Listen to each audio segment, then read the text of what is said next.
What do you do when your wedding is 1 hour away? The cake is beautiful, the guests are seated, the vows are ready, and the food is completely missing. If you said, panic politely, congratulations, you are spiritually prepared for this story.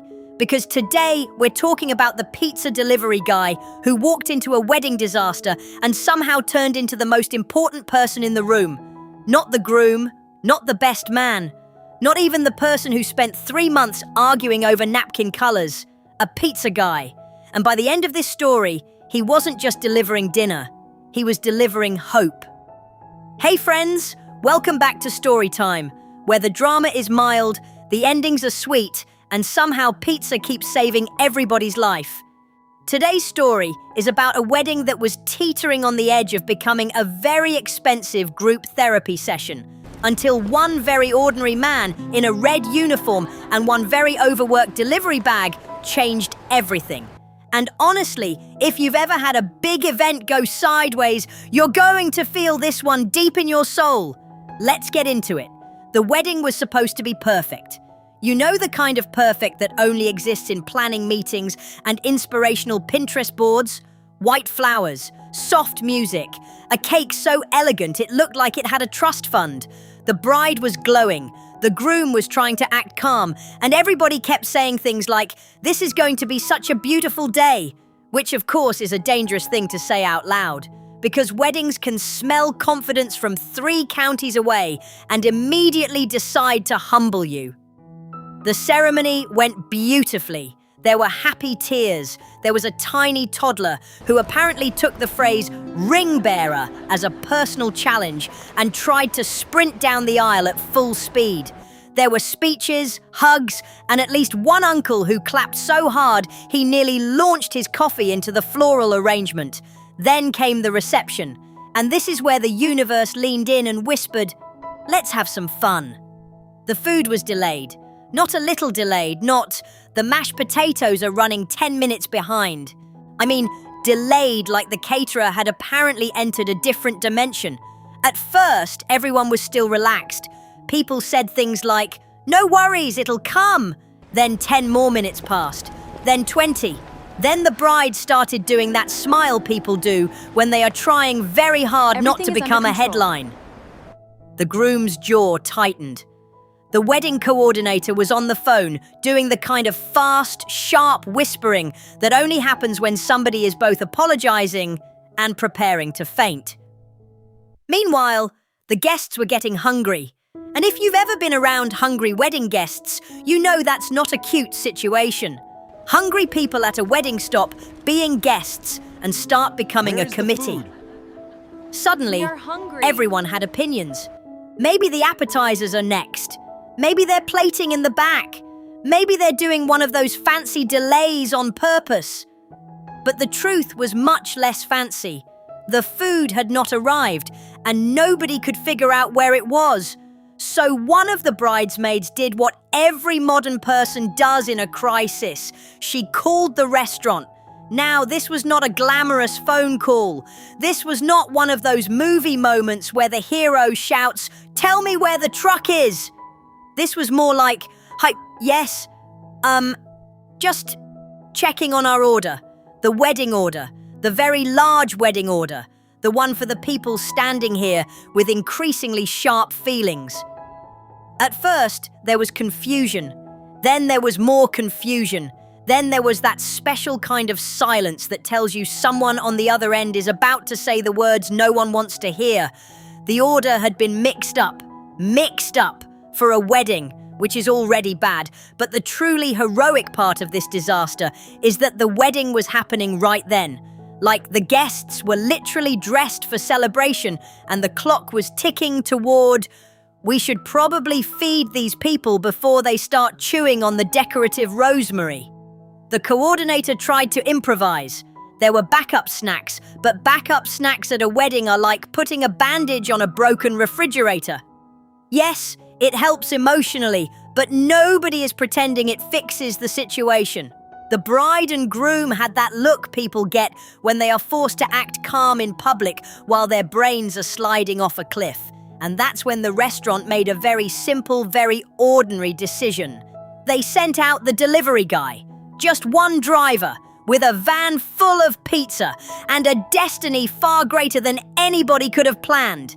His name was Marco, not a dramatic name, not a thunder and lightning name, just Marco, a regular guy with regular shoes, a warm jacket, and the kind of expression that says he has seen some things and would prefer not to make a big deal about it. Marco pulled up to the venue, expecting a simple drop-off, maybe a polite handoff, maybe a tired, "Thanks, man."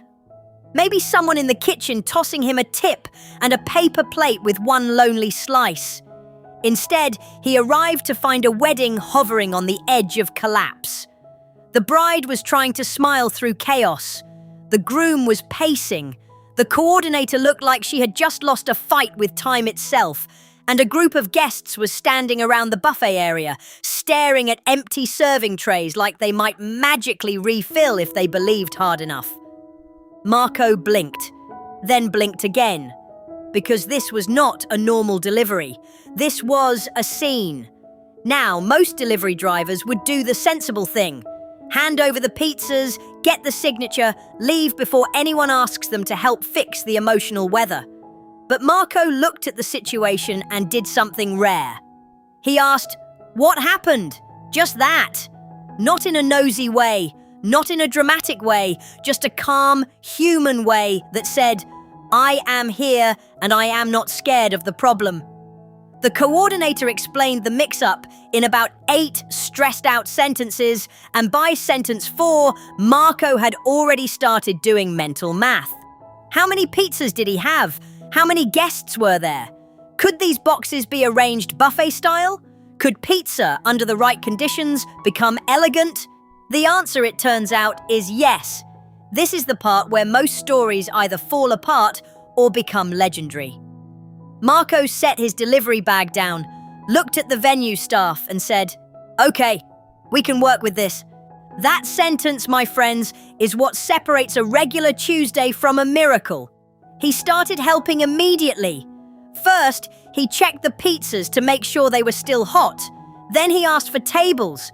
Then he started coordinating like a man who had somehow become the temporary mayor of carbohydrates. Someone found extra plates. Someone else found napkins.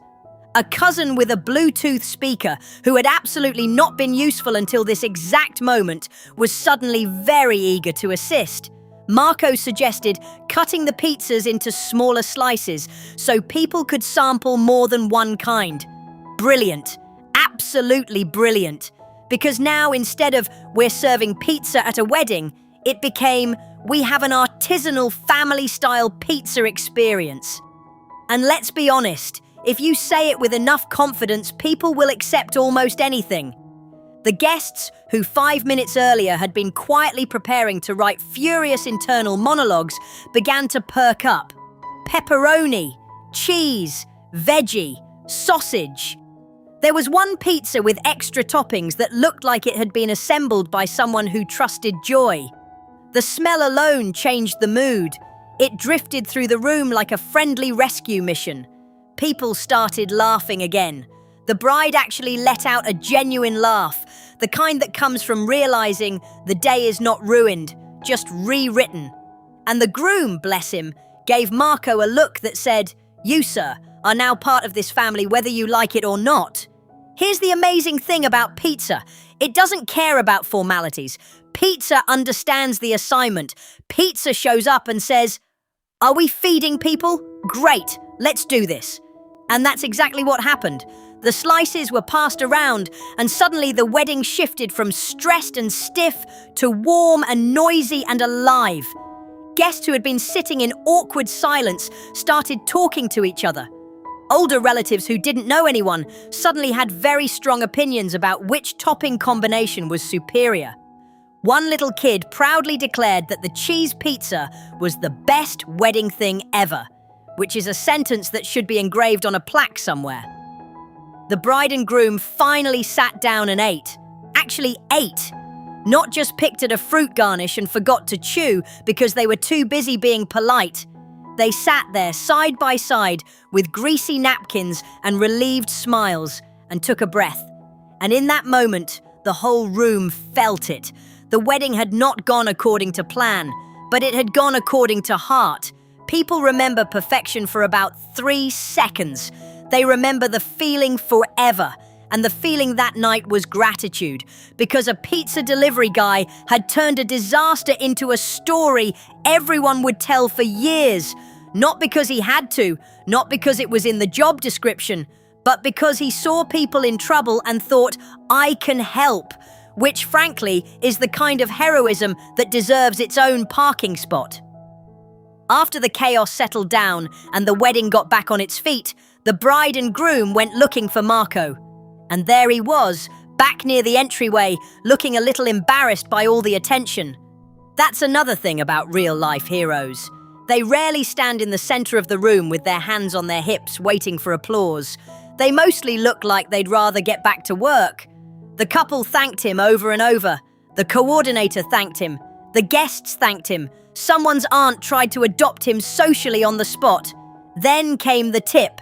And let me tell you, it was not a normal tip. It was the kind of tip that makes your eyes widen and your eyebrows leave town. Because when a wedding is saved, people do not hand you a few crumpled bills and a mint. They hand you gratitude. They hand you laughter. They hand you the knowledge that you showed up at the exact right moment and made a day better. Marco, of course, said he was just doing his job. But that's the thing. Sometimes just doing your job is exactly what saves the day. Sometimes being kind, calm, and willing to help is more powerful than any grand plan. And for the rest of that wedding, Marco was not the pizza guy. He was the man who saved dinner. He was the unexpected guest of honor. He was, in the most delicious way possible, a legend.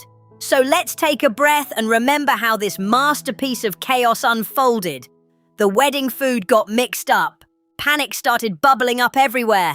The guests were hungry. The bride and groom were stressed. And then a pizza delivery guy named Marco arrived with a van full of the one food that can unite a room faster than almost anything on earth. He didn't just deliver pizzas. He helped reorganize the whole situation. He turned a crisis into a shared meal. He helped the wedding feel joyful again. And he proved that sometimes the smallest acts of help can become the biggest memories. That's the magic of a good story. Not everything goes right, but sometimes, just when it looks like everything is falling apart, a very ordinary person shows up and makes it all okay. So here's to Marco, the pizza guy who saved a wedding and probably made every future family gathering a little harder to top. If you enjoyed this story, give the video a like, subscribe for more funny and feel-good tales, and tell me in the comments, what's the best emergency food you could imagine saving a disaster with? Pizza, tacos, a heroic tray of grilled cheese. And if you want another story full of chaos, kindness, and one very unexpected hero, you're going to love the next one. Because over here at Storytime, somehow, the plot always gets better when dinner arrives.